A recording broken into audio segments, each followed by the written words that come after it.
Hi guys, welcome back to the channel. So today we're going to engrave in aluminum pipe, and it's actually a piece of a rocket that my customer handmade.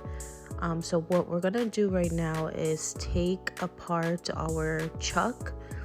This is the jaw attachment, and what I'm gonna use is, I believe it's for engraving rings.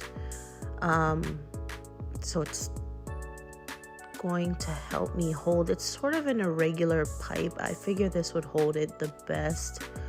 I just didn't want it to shift around if I switch to a roller. So here I am just screwing those in. These are really easy to take in and out. So I'm just going to go ahead and put my object in there and make sure it's tight and not going to move.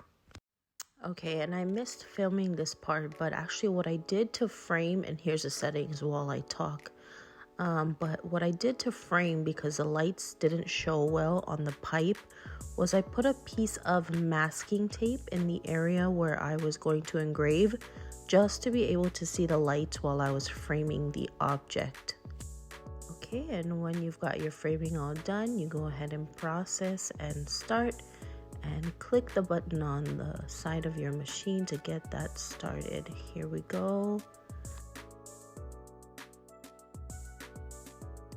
And this is our final product. Thanks so much for watching.